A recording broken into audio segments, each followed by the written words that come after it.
Welcome back to digital coding अड्डा। तो आज हम पढ़ने वाले हैं operators in C. Previous video में हमने डेटा टाइप्स, वेरिएबल्स, इनपुट कैसे लिए जाते हैं, कैसे ऑपरेशन किया जाता है, कैसे फर्स्ट लेक्चर में हमने देखा था कि प्रिंटफ का कैसे यूज़ कर सकते हैं। आज के इस वीडियो में हम देखने वाले हैं ऑपरेटर्स। एंड ऑपरेटर्स होते क्या हैं, हम ऑपरेटर्स के ऊपर क्या परफॉर्म करने वाले हैं, कैसे क्वेश्चंस बनेंगे, वो सारी चीज़ें हम देखने वाले हैं आज के इस वीडियो में। तो अगर आप लोग को ऑपरेटर्स में कन्फ्यूजन है कि सिंबल्स अगर समझ में नहीं आते क्या है कैसे हैं, तो वो इस वीडियो में क्लियर हो जाएगा। तो operators in C are special symbols that perform operations on variables and values. है ना। ऑपरेटर्स क्या करते हैं कि दो वेरिएबल्स हैं, मतलब दो वैल्यूज को ऐड सब्ट्रैक्ट, ये ऑपरेशंस हैं, ये ऑपरेशंस करते हैं, कुछ मैनिपुलेशन करते हैं, कुछ अरिथमेटिक ऑपरेशंस होते हैं, कुछ लॉजिकल ऑपरेशंस होते हैं, वो सारे बहुत सारे ऑपरेशंस है, सारे ऑपरेटर्स हम आज पढ़ेंगे। तो ये दो नंबर है, दो नंबर को जैसे मैंने एडिशन ऑपरेटर्स की बात किया, तो दो नंबर 2+2, ये ऑपरेटर्स क्या करता है कि दो ऑपरेंड्स को लेते हैं और उसको ऐड कर देंगे, तो ये क्या हो जाएगा, यहाँ पे 4 हो जाएगा। ठीक है, तो इसे कहते हैं ऑपरेंड्स। ऑपरेंड्स, ये प्लस के सिंबल को कहते हैं ऑपरेटर्स। जो भी सिंबल्स हैं हमारे, वो सब कहलाएंगे ऑपरेटर्स। ये भी सेम ऑपरेंड्स कहलाएंगे। और ये ऑपरेटर्स कहलाता है आपका असाइनमेंट ऑपरेटर्स, वो भी हम देखेंगे। असाइनमेंट ऑपरेटर्स, असाइनमेंट ऑपरेटर्स क्या करते हैं, वैल्यू को असाइन करता है। और ये हमारा क्या है, डेटा, जिस जो रिजल्ट आ रहा है वो हमारा डेटा है, रिजल्ट है, जो भी कह लो, रिजल्ट है। ठीक है, तो ऑपरेटर्स, इस ऑपरेटर्स को क्या कहते हैं, ये एडिशन वाले ऑपरेटर, ये ऐड है, ये सब्ट्रैक्शन है, मल्टीप्लिकेशन है, डिवीजन है। अच्छा, दो डिवीजन है, तो एक डिवीजन स्लैश है, एक डिवीजन परसेंट का साइन है, इसको कहते हैं मॉडुलस। ठीक है, तो ये दोनों में डिफरेंस क्या है, तो हम शायद प्रीवियस क्लास में भी बताया और इस वीडियो में भी बता देता हूँ कि मान लो आपके पास 5 को डिवाइड करना है 2 से। ठीक है, तो कैसे करते थे पहले, 2 ऐसे लिखते थे 5 और डिवाइड करते थे, कैसे डिवाइड होगा, 2 2 जा 4 और यहाँ लास्ट में क्या बच गया 1। तो इस कलर चेंज कर लेता हूँ। इस वाले पार्ट को क्या कहते थे, क्वोशंट, क्या कहते थे, क्वोशंट कहते थे। इस वाले पार्ट को क्या कहते थे, रिमाइंडर। ठीक है, इस वाले पार्ट को क्या कहते थे, रिमाइंडर, और इस वाले पार्ट को क्या कहते थे, क्वोशंट। तो ये जो रिमाइंडर है हमारा, ये जब रिजल्ट हमें चाहिए होगा तब हम कैसे लेंगे, तो इस तरीके से लेंगे, 5 मॉडुलस 2, तो हमें मिलेगा 1। ठीक है, मतलब कि रिटर्न करेगा रिमाइंडर। और अगर आपको क्वेश्चन चाहिए होगा तब कैसे रिटर्न करोगे, तो 5/2 ये वाला डिवाइड करेंगे तो हमें मिलेगा 2। ठीक है, ये मीन्स कि क्वेश्चन मिलेगा। ठीक है, तो आप अब इसमें डिफरेंस में समझ में आ गया होगा, अब तो कोई दिक्कत होगा नहीं इस वाले स्लैश में और इस वाले डिवाइड में, दोनों डिवाइड का मतलब अलग है। ये डबल इक्वल का साइन क्या है, डबल इक्वल का मतलब ही होता है इक्वालिटी, इक्वालिटी चेक करना, इक्वल टू। इस ये ऑपरेटर क्या है, इक्वल टू ऑपरेटर है। एंड देन ये एक एक करके सीखने से अच्छा है कि हम इन सबको एक कैटेगरी में बांट दिया हूँ कि क्या क्या ऑपरेटर्स हैं, इन सबके नाम क्या है। तो हम आगे बढ़ के देख लेते क्या है। तो टाइप्स ऑफ ऑपरेटर्स, सबसे पहले हमारे पास आते हैं अरिथमेटिक ऑपरेटर्स। ठीक है, तो अरिथमेटिक ऑपरेटर्स में एडिशन है, सब्ट्रैक्शन है, मल्टीप्लिकेशन है, डिवीजन है एंड रिमाइंडर है। यहाँ पे मैंने लिख भी दिया क्वोशंट एंड रिमाइंडर। ठीक है, और यहाँ पे कुछ एग्जांपल भी हैं, तो एग्जांपल को आप जरूर बनाइएगा, इससे आपको क्लियर हो जाएगा। कुछ अभी है भी नहीं, ए का वैल्यू मैंने 10 ले लिया, बी का वैल्यू 3 ले लिया। देन ए प्लस बी को प्रिंट कराया, तो ए प्लस बी लिख दिया, परसेंट डी। कैसे प्रिंट कराना है, क्या करना है, वो तो मैं प्रीवियस वीडियो में मैं बता चुका हूँ। ठीक है, एंड देन मल्टीप्लिकेशन है, डिवीजन है। एंड देन ये 2 बार मॉडुलस लिखने का मतलब है कि हम यहाँ पे प्रिंट करा रहे हैं, तो हम यहाँ पे इस तरह से प्रिंट नहीं करा सकते हैं, तो हमें मॉडुलस के साइन को भी प्रिंट कराना है, तो हमें 2 बार मॉडुलस का साइन लिखना पड़ेगा। नहीं समझ में आया, चलो प्रैक्टिकल करके देखते हैं, नहीं समझ में आया तो। ठीक है, तो ये हमारे पास कोड पे है लिखा हुआ। ठीक है, तो मैं इसको रन कराता हूँ। अब जैसे रन कराऊंगा तो हमारे सारे के सारे आंसर एक एक करके मिलने चले जाएंगे। तो यहाँ पे 10+3 13, तो फर्स्ट वाले जो आंसर है वो एडिशन का है, तो यहाँ पे तो सिर्फ नंबर शो हो रहा है ना, तो मुझे मैं चाहता हूँ कि जैसे ए प्लस बी यहाँ पे मैंने किया है ना ऑपरेशंस, ये एज इट इज प्रिंट भी हो। तो कैसे प्रिंट करेंगे, हम यहाँ पे डबल कोट्स के अंदर परसेंट डी जहाँ पे है ना, वहाँ पे हम लिखेंगे A and then plus then B, A plus B. अब अगर रन कराऊंगा तब क्या रन प्रिंट होगा, तो इस तरह से प्रिंट होगा ए प्लस बी 13। तो मैं क्या चाहता हूँ कि ए प्लस बी इक्वल भी, जो बराबर का जो साइन है वो भी प्रिंट होना चाहिए, तो यहाँ पे हम थोड़ा सा ऐसे कर दिए, तो A plus B equal to percent D कर दिया, तो यहाँ पे प्रिंट हो जाएगा।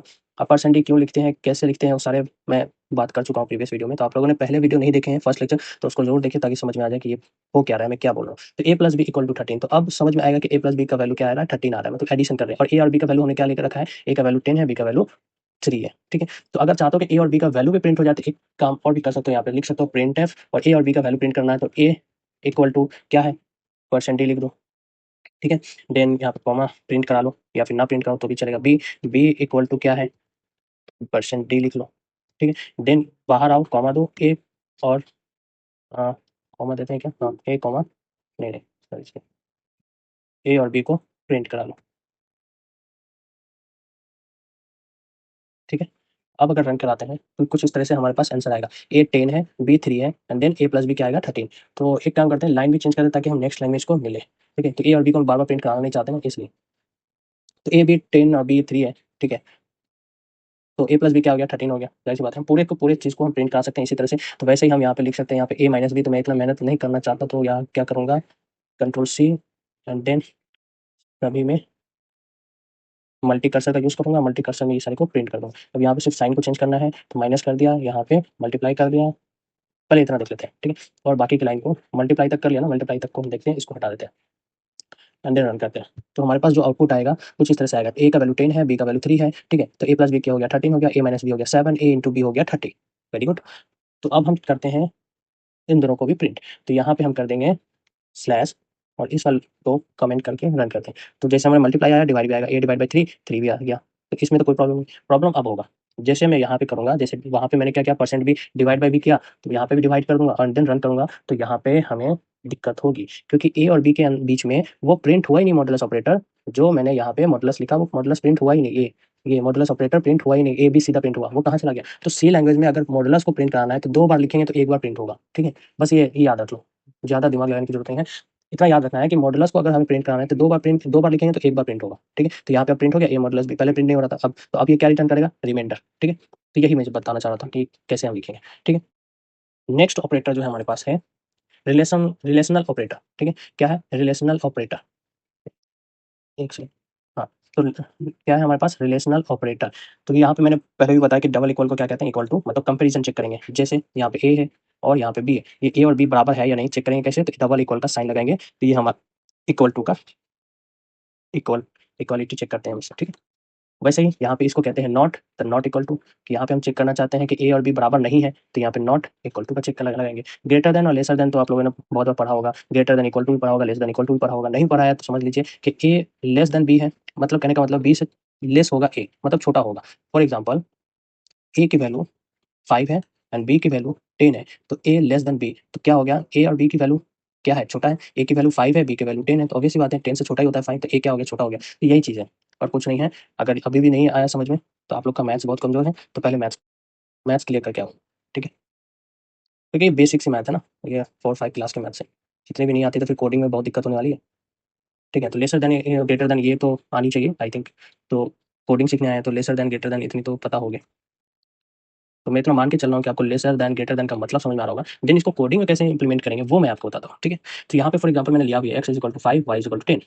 अब इसको प्रिंट कराया मैंने, प्रिंट कराने का तरीका बिल्कुल सेम है, परसेंट डी लिखेंगे, यहाँ पे बैकस्लैश एन लिखा, बैकस्लैश एन कहने का मतलब है कि लाइन को चेंज करेंगे। एक बार ये प्रिंट हो गया तो फिर न्यू लाइन में आना चाहिए। और यहाँ पे हम चेक करें एक्स इक्वल टू वाई, यहाँ पे हम चेक करें कि क्या एक्स बराबर है वाई के, तो ऑब्वियस सी बात है नहीं है, तो यहाँ पे रिटर्न क्या करेगा, जीरो, है ना। तो यहाँ पे रिटर्न क्या करेगा, जीरो, जीरो मतलब फॉल्स, ठीक है। तो यहाँ पे नंबर में रिटर्न करता है, अगर जीरो रिटर्न कर रहा है मतलब फॉल्स। तो यहाँ पे क्या कर रहा है, लेसर देन, यहाँ पे दूसरे प्रिंट कराया एक्स लेस देन वाई, तो यहाँ पे क्या एक्स का वैल्यू 5 है, यहाँ पे वैल्यू क्या है, वाई का वैल्यू 10 है। तो क्या यहाँ पे पूछ रहा है कि क्या X less than Y, yes condition true है, तो यहाँ पे 1 प्रिंट होगा, मतलब कंडीशन ट्रू है, ठीक है। वैसे हम ग्रेटर देन का भी प्रोग्राम बना सकते हैं, लेस देन का भी बना सकते हैं, लेस देन का तो ये बन गया। Equal to not equal to का भी बना सकते हैं, ग्रेटर देन और इक्वल टू का भी बनाते हैं, लेस देन और इक्वल टू का भी सेम प्रोग्राम बना सकते हैं। तो आप लोग की सुविधा के लिए मैंने प्रोग्राम को पहले से ही लिख के रख रखा है ताकि आप लोग को दिक्कत ना हो। तो यहाँ पे ये प्रोग्राम को मैं अनकमेंट करता हूँ, देन जो प्रोग्राम मैंने पीपीटी पे दिया है वही प्रोग्राम यहाँ पे भी रन करा के दिखा रहा हूँ ताकि आप लोग को कंफ्यूजन क्लियर ना हो। आप लोग को मेन मेन मकसद क्या है आप लोग का, कि कोड को आप समझ पाओ, कोड का काम क्या कर रहा है, ठीक है। तो यहाँ पे हम रन करा के दिखा देते हैं। रिलेशनल ऑपरेटर में क्या करते हैं कि 2 ऑपरेटर्स के बीच में रिलेशन बताते हैं, चेक कर रहे होते हैं। फॉर एग्जाम्पल जैसे फर्स्ट वाले रिलेशन में क्या कर रहे हैं कि हम एक्स और वाई को कंपेयर कर रहे हैं। रिलेशनल ऑपरेटर ही यही है कि दो रिलेशन को कंपेयर करेंगे, है ना। तो X equal to Y compare कर रहे हैं इक्वालिटी का, डबल इक्वल टू करने का मतलब है कि इक्वालिटी चेक कर रहे हैं। तो यहाँ पे इक्वल है नहीं तो जीरो आया, लेस देन है, जय सही बात है, लेस देन तो है। अगर यहाँ पे मैं कर देता हूँ 10, तो अब एक्स की भी वैल्यू भी 10 है, वाई की भी वैल्यू 10 है, तो अब क्या होगा, फर्स्ट वाला जो आएगा उसका आंसर 1 हो जाएगा और नीचे वाले का आंसर 0 हो जाएगा, चेंज हो जाएगा। एक सेकंड, सेलेक्ट करके रन मत करना, सेलेक्ट करके रन करोगे तो बस उतना ही पार्ट रन होगा, ठीक है। थोड़ा सा वेट कर लेंगे। हाँ, मेरा सिस्टम स्लो हो गया। हाँ, तो अब क्या है ना कि पहले वाले का पहले क्या 0 दे रहा था, अब क्या है कि पहले वाला ट्रू हो गया, दूसरे वाला 0 हो गया। क्यों? क्योंकि ये अब एक्स लेस देन वाई नहीं है, अब बराबर है, लेस देन नहीं है, ठीक है। तो यहाँ पे अब वैल्यू मैं पहले जैसे ही कर देता हूँ, यहाँ पे 5 का 5, ठीक है। नेक्स्ट टॉपिक पे हम बढ़ते हैं, लॉजिकल ऑपरेटर्स, ठीक है।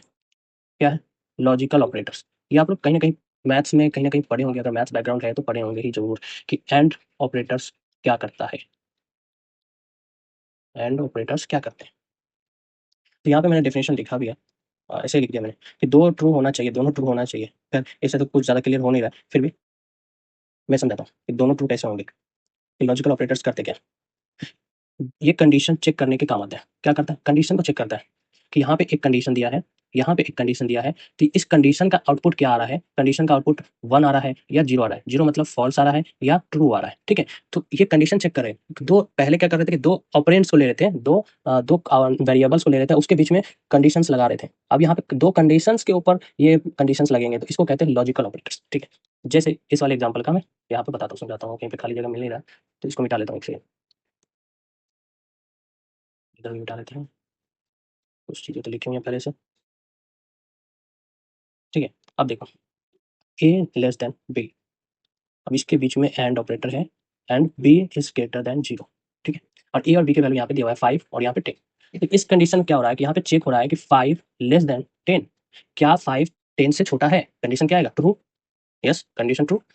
अब यहाँ एंड की अभी बात नहीं करते, इस कंडीशन को फिर चेक करते हैं। यहाँ पे b इज ग्रेटर देन 0, क्या b 0 से बड़ा है? b का वैल्यू क्या है? 10, तो यहाँ पे मैंने लिखा 10 is greater than 0। Yes of course, true, condition true. तो जब दोनों कंडीशन ट्रू आते हैं एंड ऑपरेटर में, जब दोनों कंडीशन ट्रू आते हैं तो क्या रिटर्न करता है? ट्रू रिटर्न करता है, कंडीशन ट्रू रिटर्न करेगा, ठीक है? क्या रिटर्न करेगा? कंडीशन ट्रू रिटर्न करेगा। क्यों रिटर्न करेगा? क्योंकि एंड ऑपरेटर्स का काम ही यही है कि जब दोनों कंडीशंस ट्रू होंगे तब ये कंडीशन ट्रू देगा। अच्छा, क्या कंडीशन, अगर दोनों कंडीशन कोई एक कंडीशन फॉल्स हो जाता, मान लो यहाँ पे ग्रेटर देन होकर के लेसर देन होता सिंबल, इस तरीके से कि 0 से छोटा होता है 10, ऐसा होता, इधर बस एक सिंबल चेंज कर देने से आंसर हमारा गलत आ जाएगा, मतलब आंसर बदल जाएगा, गलत तो नहीं होगा, वो भी सही है अपनी जगह, ठीक है? तो यहाँ पर हम क्या करने वाले हैं कि b लेस देन 0 कर दिया, तो अब कहने का मतलब कि 10 क्या 0 से छोटा होता है? नहीं भाई, बड़ा होता है।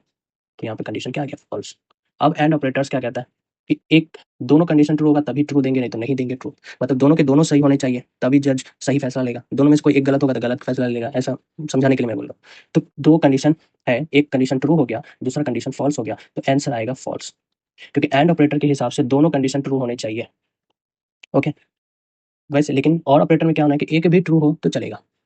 अगर यहाँ पे मैं कह दूँ, यहाँ पर से एंड ऑपरेटर की जगह और ऑपरेटर लगा दूँ, और ऑपरेटर कैसे यूज़ करते हैं? इस तरीके से, अगर यहाँ पे और ऑपरेटर लगा दूँ तो आंसर हमारा बदल जाएगा, यहाँ पे कंडीशन ट्रू हो जाएगा। तो और ऑपरेटर क्या कहता है कि दोनों ऑपरेटर्स में से, दोनों कंडीशन में से कोई भी कंडीशन अगर ट्रू हो जाता है तो यहाँ पे आंसर क्या आएगा? ट्रू आएगा, ठीक है? लॉजिकल ऑपरेटर में से नॉट ऑपरेटर एक ऐसा ऑपरेटर है जिसमें सिर्फ अपोजिट आउटपुट देता है। जैसे अगर कंडीशन ट्रू है तो उसको फॉल्स कर देगा, और अगर फॉल्स है तो उसको ट्रू कर देगा, ठीक है? मतलब उल्टा कर देगा, मतलब कि 1 है तो 1 को 0 कर देगा, और अगर 0 है तो 0 को 1 कर देगा, ये बात है, ठीक है? तो नॉट ऑपरेटर में तो कुछ है नहीं, लॉजिकल नॉट, मतलब नॉट कहते हैं इसको, ऐसे एक्सक्लेमेशन मार्क तो नॉट कहते हैं यहाँ पे, ठीक है? तो एक टेबल मैं आपके लिए बना देता हूँ एंड और का, जिससे आप लोग कंफ्यूज ना हो।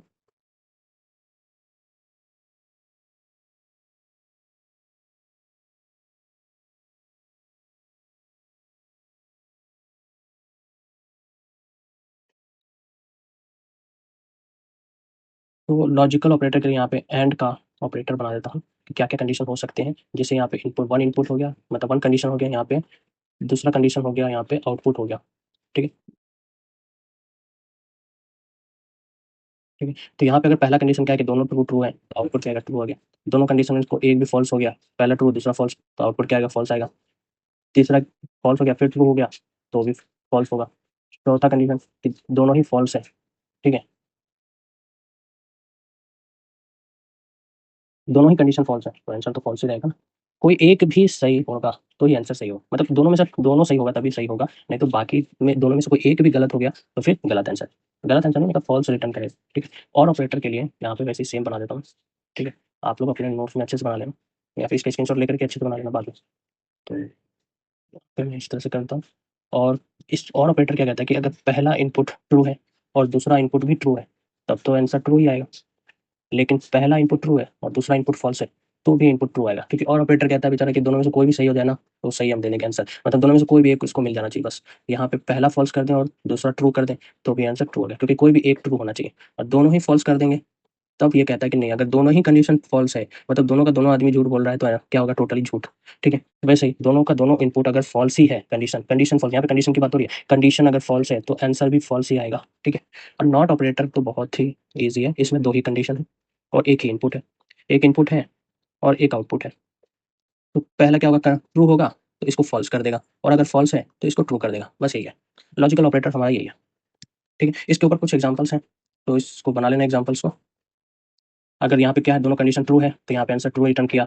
और ऑपरेटर्स में क्या है कि यहाँ पे कंडीशन मैंने एक को गलत कर दिया एक को गलत कर दिया, पहला वाला गलत कर दिया और दूसरा वाले को सही कर दिया, तो पहला ट्रू है और दूसरा फॉल्स है, लेकिन ऑपरेटर जो है लगा हुआ वो और ऑपरेटर लगा हुआ है, तो यहाँ पे कंडीशन ट्रू हो जाएगा। नॉट ऑपरेटर है, नॉट ऑपरेटर अगर गलत है तभी ट्रू ही देगा, अगर गलत फॉल्स है तो फॉल्स को ट्रू कर देगा, अगर ट्रू है तो फॉल्स कर देगा। ठीक है, प्रोग्राम में हम और आगे भी देखेंगे, आगे आने वाले क्वेश्चन भी बनाएंगे तो और भी ज़्यादा क्लियर हो जाएगा। पहले आप टॉपिक्स को क्लियर कर लो कि लॉजिकल ऑपरेटर्स होते क्या है, एंड ऑपरेटर, और ऑपरेटर और नॉट ऑपरेटर, ये 3 बेसिक्स लॉजिकल ऑपरेटर्स होते हैं। ठीक है, हम ऑपरेटर्स में टाइप्स ऑफ ऑपरेटर्स पढ़ रहे हैं, एंड टाइप्स ऑफ ऑपरेटर्स में एक थर्ड वाले लॉजिकल ऑपरेटर्स में है। लॉजिकल ऑपरेटर्स में लॉजिकल एंड ऑपरेटर्स होता है, लॉजिकल और ऑपरेटर्स है, लॉजिकल नॉट ऑपरेटर, ये 3 बेसिक ऑपरेटर्स आपको पढ़ना ही पढ़ना है। ठीक है, नेक्स्ट ऑपरेटर है assignment operators. Assignment operators value को असाइन करेगा, वैल्यू को रखेगा। फॉर एग्जांपल जैसे a इज इक्वल टू 5 लिखते हैं ना, तो a क्या कर रहा है, 5 को स्टोर कर रहा है, क्या कर रहा है, स्टोर कर रहा है, इसीलिए हम कहते हैं इसको असाइनमेंट ऑपरेटर। तो यहाँ पे क्या कर रहे हैं, a प्लस इक्वल टू, तो इस ऑपरेटर का काम क्या है, अगर हम सिंपल कह रहे हैं ना a इक्वल टू 5, तो सिंपल a क्या कर रहा है, 5 को स्टोर कर रहा है, लेकिन अगर हम कह रहे हैं a प्लस इक्वल टू 5, तब ये क्या कर रहा है, तब ये कह रहा है a equal to a plus 3। यहाँ पे क्या हो जाएगा, a equal to a plus 5, कहने का मतलब ये है कि a में 5 को ऐड करो और देन इसमें स्टोर कर दो, किसमें, ए में ही, मतलब कोई x है और x प्लस इक्वल टू मैंने लिखा 3, तो कहने का मतलब है कि पहले तो क्या करो, x में 3 ऐड कर दो और फिर क्या करो, इसको कहाँ रखो, फिर x में ही रख दो, इसको फिर x में ही रख दो, x प्लस 3 करो और x में ही रख दो। ठीक है, तो x क्या होगा, x में कुछ स्टार्टिंग वैल्यू होगी ना, हाँ, एक स्टार्टिंग वैल्यू मान लो 1 लिख दिया। ठीक है, तो x में स्टार्टिंग वैल्यू 1 है, अब क्या कह रहा है कि x में, तो ये ऑपरेटर लगाया मैंने, तो इस ऑपरेटर का मतलब क्या हो गया कि पहले क्या करो, x में 3 ऐड कर दो, तो x में क्या है, पहले x प्लस 3 कर दो, मतलब क्या कर दो, 1 प्लस 3 कर दो, तो आंसर क्या आ जाएगा, 4। ठीक है, एंड देन जो x प्लस 3 है उसको कहाँ रख दो, x में ही रख दो, तो मतलब जो आंसर आया हमारा 4, वो 4 कहाँ रख दो, x में रख दो, तो लास्ट में आउटपुट क्या आ जाएगा, x 4, x का x इक्वल टू 4। वैसे ही सब्ट्रैक्ट एंड असाइन, मतलब पहले सब्ट्रैक्ट करो फिर असाइन कर दो, मतलब स्टोर कर दो। असाइन नहीं समझ में आ रहा तो यहाँ पे लिख लो स्टोर करना, स्टोर, यहाँ पे स्टोर। असाइन नहीं समझ में आ रहा, स्टोर। असाइन इसलिए बोलते हैं क्योंकि असाइनमेंट जब हम कर रहे हैं स्टार्टिंग में, असाइन ऑपरेटर मतलब इक्वल टू लिखते हैं उसको हम असाइनमेंट ऑपरेटर ही कहते हैं, और अगर प्लस इक्वल टू लिख रहे हैं तो add add and assign operator कहेंगे। यहाँ पे हम वैल्यू को ऐड कर रहे हैं देन असाइन कर रहे हैं, वैसे ही मल्टीप्लिकेशन है, डिवीजन है, सब मॉड्यूलस है। चलो इसका कोड भी देख लेते हैं, इसको कमेंट करते हैं एंड देन असाइनमेंट ऑपरेटर पे आ जाते हैं। ठीक है, अब असाइनमेंट ऑपरेटर को जब यहाँ पे हम रन करेंगे a प्लस इक्वल टू 3, तो इसका आंसर हमारे पास 5 प्लस 3 8 आएगा। ठीक है, एंड देन 5 प्लस 2, अब क्योंकि a की वैल्यू को ही हम चेंज कर रहे हैं तो क्या हो जाएगा, पहले 8 आना चाहिए फिर 16 आना चाहिए, तो हमने एक साथ ही प्रिंट करा दिया, तो एक को कमेंट कर देते हैं देन दोबारा रिटर्न करते हैं। तो फर्स्ट 8 आया, अब a की वैल्यू क्या हो गया, 8 हो गया, तब 8 इंटू 2 करेंगे तो क्या आ जाएगा, आउटपुट 16 आ जाएगा। ठीक है, क्योंकि हम a में ही चेंज कर रहे हैं तो और a में ही स्टोर कर रहे हैं तो a की वैल्यू अपडेट हो रही है, इसलिए हमारा वैल्यू अब आएगा 16। तो यहाँ पे मैंने लिखा भी है किस तरीके से आएगा। ठीक है, ऑपरेटर्स कुछ ज़्यादा डिफिकल्ट नहीं है, एक दो बार प्रोग्राम बनाएंगे समझ में आ जाएगा। फिर आता है इंक्रीमेंट और डिक्रीमेंट ऑपरेटर्स। प्लस प्लस कहने का मतलब है इंक्रीज वैल्यू बाई 1, मतलब अगर हम लिख रहे हैं 5 प्लस प्लस तो ये क्या हो जाएगा 6, मतलब एक ऐड हो जाएगा। ठीक है ना, यहाँ पे लिख रहे हैं इंक्रीज वैल्यू बाई 1, एक वैल्यू एक क्या हो जाएगा, ऐड हो जाएगा, सिंपल एक ऐड हो जाएगा। फिर मैंने लिखा यहाँ पे माइनस माइनस, तो क्या हो जाएगा -1 कहना, माइनस माइनस कहने का मतलब है -1 और प्लस प्लस कहने का मतलब है +1। ठीक है, सिंपल सी बात है, यहाँ पे लिख देता हूँ प्लस प्लस प्लस 1। ठीक है, यहाँ पे -1, तो हम +1 -1 करते हैं ना, उसी को प्लस वन को हम कहते हैं इंक्रीज इंक्रीमेंट। ठीक है, प्लस प्लस को इंक्रीमेंट और माइनस माइनस को डिक्रीमेंट, इसी का मतलब होता है +1 और इसी का मतलब होता है -1, और कुछ नहीं, सिंपल है। बस नाम अलग अलग है, टेक्निकल वर्ड सब है, इसलिए आप लोग को डिफिकल्ट लगता है सुनने में, लेकिन काम बहुत आसान सब है सब इसका। ओके, तो प्लस प्लस इंक्रीमेंट है, अगर हम इसको प्रिंट कराएंगे फर्स्ट वाले प्रिंट, यहाँ पे प्रिंट एफ देख लीजिए, %dn, मतलब 9 चेंज करने के लिए लिखा, नहीं लिखना नहीं लिखो, कोई दिक्कत नहीं है इसमें, a प्लस प्लस। अब इसमें पोस्ट इंक्रीमेंट और प्री इंक्रीमेंट भी होता है इसमें ना, अगर a लिख रहे हैं, a की वैल्यू 5 लिखा, अब a में क्या करा प्लस प्लस, तो इसको इसको कर तो रहे, इसको कहते तो इंक्रीमेंट ही है, लेकिन इसको कहेंगे पोस्ट इंक्रीमेंट, इसको कहेंगे पोस्ट इंक्रीमेंट। और अगर प्लस प्लस ए लिखा, मतलब पहले ऐड प्लस प्लस कर दिया, पहले ऐड कर दिया और बाद में हम वेरिएबल को लिख रहे हैं, तो हम इसको कहते हैं प्री इंक्रीमेंट, प्री इंक्रीमेंट। ठीक है, तो पोस्ट इंक्रीमेंट और प्री इंक्रीमेंट क्या होगा कि अगर मैंने प्रिंट कराया तो पहले क्या होगा, पहले प्रिंट हो जाएगा डेटा देन इंक्रीमेंट होगा। ठीक है, पहले पहले क्या हो जाएगा, ए क्या है 5 है, देन प्लस प्लस होगा मतलब देन 6 होगा। ठीक है, यहाँ पे भी प्लस प्लस, तो यहाँ पे क्या होगा, पहले प्लस प्लस, यहाँ पे 5 है तो पहले 6 हो जाएगा देन प्रिंट होगा। ठीक है, ओके, अगर किसी काम पे कर रहे थे मतलब पहले ही प्रिंट हो जाएगा देन ए की वैल्यू यहाँ पे ऐड होगी। इसको हम प्रैक्टिकल करके देखते हैं, ये ज़्यादा इंपॉर्टेंट है। तो पोस्ट इंक्रीमेंट वाले को पहले हम अनकमेंट करते हैं, फिर इन प्री इंक्रीमेंट वाले को देखेंगे। तो पोस्ट इंक्रीमेंट में हम जब भी रन करेंगे, और इसको पहले अनकमेंट कर दो क्योंकि ए को हम एक बार नहीं बार बार यूज़ नहीं कर सकते ना, तो कोई दूसरा वेरिएबल लेना पड़ेगा, एक बार में एक ही वैल्यू को डिक्लेयर कर सकते हैं। तो यहाँ पे 5 ही आया, क्यों 5 आया, क्योंकि हम यहाँ पे पोस्ट इंक्रीमेंट किए। पोस्ट इंक्रीमेंट क्या कर रहे हैं, यहाँ पे पहले प्रिंट कर दे रहे हैं देन ए प्लस प्लस कर रहे हैं, तो यहाँ पे पहले क्या हो गया, पहले प्रिंट हो गया देन प्लस प्लस हो गया, पोस्ट इंक्रीमेंट इसी को कहते हैं। लेकिन अगर मैं इसको कमेंट कर दूँ, एंड देन प्री इंक्रीमेंट को प्रिंट कराऊँ, रन कराऊँ, तो यहाँ पे क्या होगा, पहले इंक्रीमेंट हो जाएगा क्योंकि प्री इंक्रीमेंट है, पहले इंक्रीमेंट, प्री मीन्स पहले, पोस्ट मीन्स बाद। तो यहाँ पे प्री इंक्रीमेंट करेंगे तो प्री पहले पहले 5 था, अब 5 से जैसे प्रिंट कराएँगे तो +1 हो जाएगा और 6 हो जाएगा और 6 के बाद यहाँ पे प्रिंट हो जाएगा। ठीक है? आई होप कि इंक्रीमेंट ऑपरेटर और डिक्रीमेंट ऑपरेटर भी समझ में आया हो। जैसे इंक्रीमेंट ऑपरेटर में अभी बात किया पोस्ट इंक्रीमेंट और प्री इंक्रीमेंट, वैसे डिक्रीमेंट ऑपरेटर में भी हम पोस्ट इंक्रीमेंट और प्री इंक्रीमेंट, डिक्रीमेंट हम कर सकते हैं। जैसे हम माइनस माइनस ए लिख सकते हैं, ये प्री डिक्रीमेंट हो जाएगा, उसको कहेंगे प्री डिक्रीमेंट। और अगर ए माइनस माइनस किया तो इसको कहेंगे पोस्ट डिक्रीमेंट। ठीक है? तो आगे भी ऑपरेटर्स हैं, ये बाकी के ऑपरेटर्स हम नेक्स्ट वीडियो में देखेंगे।